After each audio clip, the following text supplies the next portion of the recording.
Pour utiliser du matériel de base 10, pour faire des soustractions de nombres décimaux, ben, il faut que je fasse comme pour une addition, il faut que j'assigne une valeur de position à chaque bloc. Donc, moi, je vais déterminer que les plaques sont des dizaines, les barres sont des unités et les cubes sont les dixièmes.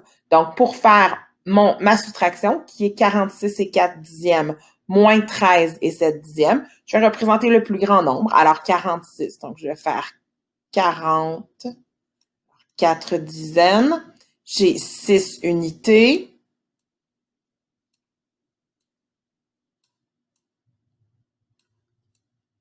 5, 6 et j'ai 4 dixièmes. Et ensuite, je vais aller enlever mon plus petit nombre, c'est-à-dire 13 et 7 dixièmes. Je vais commencer par les dixièmes. Je dois en enlever 7. Alors, je vais en enlever 1, 2, 3, 4. Oh, je n'ai plus de dixièmes, mais il me reste d'autres nombres. Alors, je vais prendre une unité et je vais la fractionner parce qu'une unité, c'est 10 dixièmes. Donc, mon unité va devenir 10 dixièmes. Et là, j'en avais enlevé 4. Je vais pouvoir enlever celle qui me manque. Alors, j'en avais enlevé 4. Je vais pouvoir enlever celle qui me manque. 5, 6, 7. Donc, il me reste 1, 2, 3, 4, 5, 6, 7 dixièmes. Ensuite, je vais pouvoir aller enlever mes 3 unités. 1, 2, 3. Et je vais pouvoir aller enlever la dizaine qu'il me restait à enlever ici. Donc, il me reste 3 dizaines, 2 unités et 1, 2, 3, 4, 5, 6, 7 dixièmes parce que 46 et 4 dixièmes moins 13 et 7 dixièmes est égal à 32 et 7 dixièmes. Et comme ça, en utilisant du matériel de base 10, j'ai réussi à trouver la réponse de ma soustraction. Quand tu veux faire des opérations mathématiques avec les nombres décimaux, par exemple, si tu veux faire une soustraction, tu peux utiliser aussi de l'argent. Alors moi, je vais utiliser l'argent pour faire cette soustraction. Et en utilisant mon argent, je vais me dire que les billets de 100 $, ce sont les dizaines. Les billets de 10 $, ce sont les unités. Les pièces de 1 $ vont représenter les dixièmes et les pièces de 10 cents vont représenter les centièmes. Donc, je vais aller représenter mon plus grand nombre, donc qui est 12, fait que c'est une dizaine, et 2 unités, donc 2 billets de 10, 4 dixièmes, donc 4 pièces de 1 $, et 4 centièmes, donc 4 pièces de 10 cents. Et là maintenant, alors j'ai pris. Maintenant, je vais devoir enlever. Il faut que j'enlève 6 et 31 centièmes. Donc, j'ai 1 centième à enlever. Alors, je vais aller l'enlever directement. Ensuite, j'ai 3 dixièmes à enlever. Alors, je vais enlever 1, 2, 3. Et ensuite, j'ai 6 unités à enlever. Oh, je n'ai que 2 unités.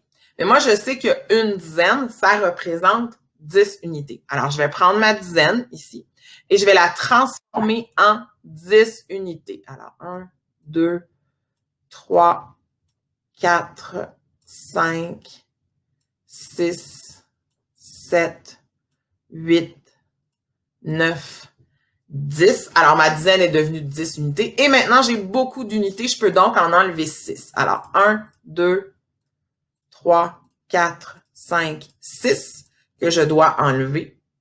Et voilà. Et il me reste donc maintenant 4, 5, 6 unités, 1 dixième et 3 centièmes, ce qui fait que 12 et 44 centièmes moins 6 et 31 centièmes, ça me donne 6 et 13 centièmes. Alors, je peux écrire ma réponse qui est 6 et 13 centièmes. Et donc, comme ça, j'ai trouvé la réponse en utilisant de l'argent comme matériel de manipulation. Si je veux utiliser du matériel de manipulation pour faire une soustraction puis que j'ai juste du matériel en ligne à utiliser, des fois, c'est pas évident parce que souvent, sur celui qu'on retrouve, il y a que les cubes d'unités, les barres de dizaines et les plaques de centaines. Donc, je peux pas faire un nombre qui a plus que 3 positions. Fait que si tu utilises un tapis de valeur de position comme celui-là, ben, tu peux aller plus loin. Ici, on peut avoir des nombres qui ont jusqu'aux dizaines. On pourrait même ajouter une autre colonne pour avoir des nombres qui ont jusqu'aux centaines.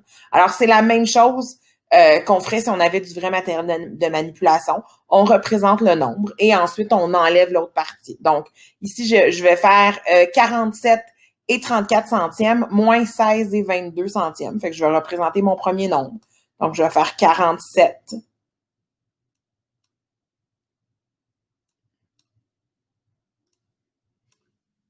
Et ensuite, je vais faire 7 unités.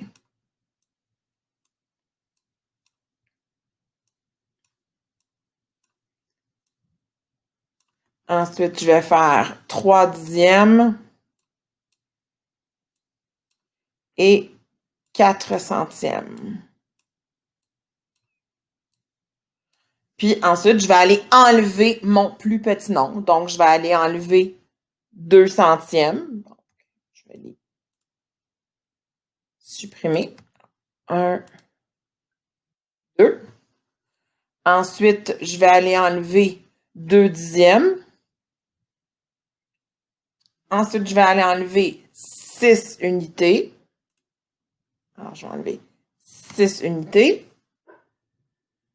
Et je vais aller enlever une dizaine. Et il va donc me rester 3 dizaines, une unité, 1 dixième et 2 centièmes, ce qui fait que je peux dire que 47 et 34 centièmes moins 16 et 22 centièmes égale 31 et 12 centièmes.